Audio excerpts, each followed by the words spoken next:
Happy Independence Day. Rather, the 76th Independence Day, the country has successfully, and I will highlight the word successfully, completed 75 graceful years of independence. An independence which was not bestowed upon us by anybody, by the grace of anybody.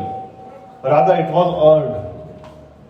Every inch of it was earned, and it was earned by our blood. It was earned by our sacrifices. It was earned by the people who bestowed everything of them for the nation. So we owe them, and we will always owe them. And that's the reason we are free today. And that's the reason their sacrifice, their blood is the reason that we are celebrating today. तो 75 साल हमने स्वतंत्रता के पूर्ण किए, और मैं कहता हूं कि गौरवान्वित 75 वर्ष, क्योंकि हमारे आसपास बहुत सारे देश और भी स्वतंत्र हुए थे, जिनमें से चंद ही देश एक सक्सेसफुल डेमोक्रेसी इवॉल्व हो पाए, और हमें गर्व होना चाहिए कि हमने ये करके दिखाया है। चंद महीनों को छोड़ दें तो देश में हमेशा लोकतंत्र जीवित रहा। एक इमरजेंसी का कुछ चंद महीनों का पीरियड था जिसको हमने हटा दिया, उसके अथवा लोकतंत्र हमेशा जीवंत रहा। और लोकतंत्र की खूबसूरती यही होती है कि ये विचारों से चलता है। इसके वाहक विचार होते हैं, the vehicle which drives the nation, which is democratic in character, are the ideas, and that is the core issue we celebrate these days. We celebrate these occasions to build up ideas, those patriotic and those nationalistic ideas which will empower the engine of growth and prosperity and democracy of this nation, this free nation of India. So, since we are celebrating 76th Independence Day, we have completed 75 successful independent years. We should make some promises to ourselves and to our nation. हमको सोचना होगा कि हम दे क्या सकते हैं, लेते तो हैं। एक समन्वय होता है राइट्स एंड ड्यूटीज के बीच, लेकिन हम राइट्स की बातें करते हैं, करना भी चाहिए। राइट्स की बात नहीं करेंगे तो हम फ्री कैसे हुए? लेकिन ड्यूटीज का भी सोचना होगा, और duty start with yourself and your family. If you are a student, you must study well. You must build up your concepts well. जड़ों को मजबूत करें तो देश की जड़ें मजबूत होंगी. If you are a teacher, you must teach well. You must teach well. पानी गिर रहा है, जो लोग बाहर खड़े हैं वो शेड में चले जाएं. If you are a teacher, you must teach well. That's the commitment we all should make. हम जो भी काम कर रहे हैं, जिस भी शोबे में कर रहे हैं, वहां अपना सब कुछ दे तो ही हम राष्ट्र के लिए कुछ कर सकते हैं. हम प्रॉस्पर करेंगे, हमारी फैमिली प्रॉस्पर करेगी, हमारा मोहल्ला प्रॉस्पर करेगा, हमारा शहर करेगा, प्रदेश करेगा, तो हमारा देश करेगा. तो जो ड्राइविंग इंजिन्स हैं इस देश के, वो ग्रास रूट से शुरू होते हैं और ऊपर तक जाते हैं.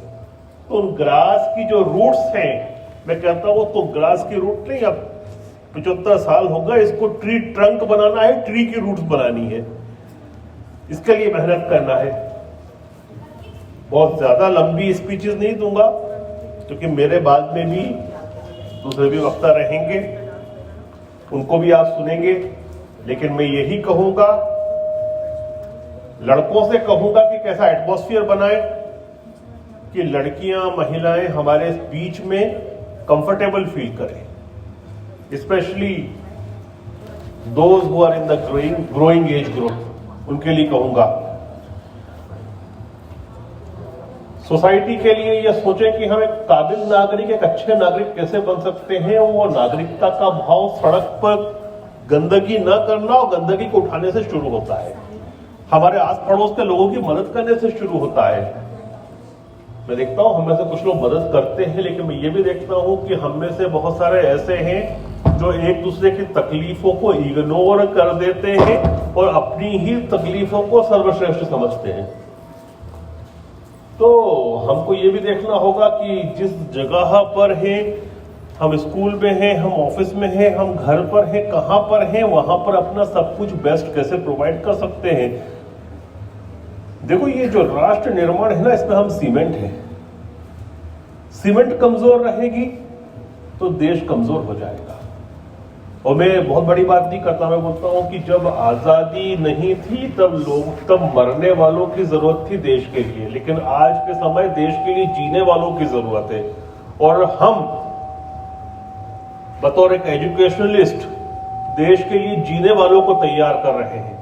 मेरे सामने इतने सारे टीचर्स भी बैठे हैं, मैं उनसे भी ये कहूंगा कि कभी भी शिक्षक मत बनना, गुरु बनना।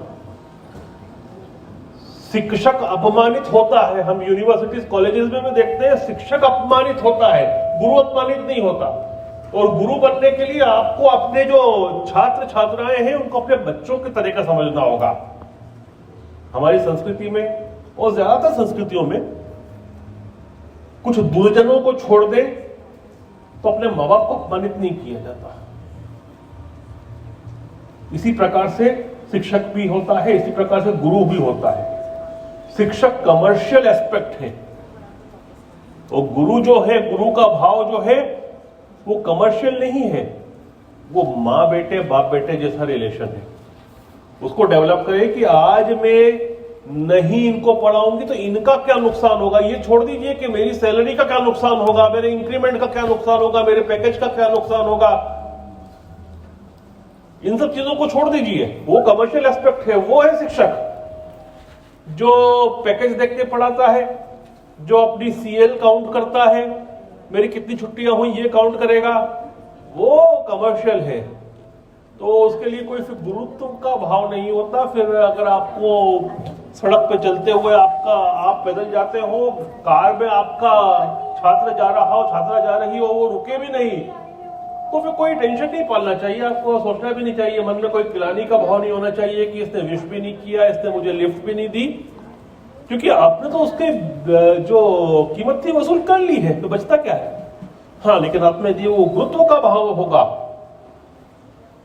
उसको अपने बच्चे की तरह आपने ट्रीट किया होगा, उसकी समस्याओं को अपनी समस्याएं समझी होंगी।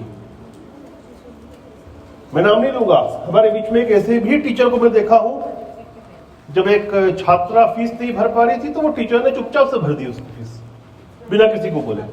हमारे बीच में उदाहरण है, हाँ, मैं कहीं बाहर नहीं जा रहा हूं।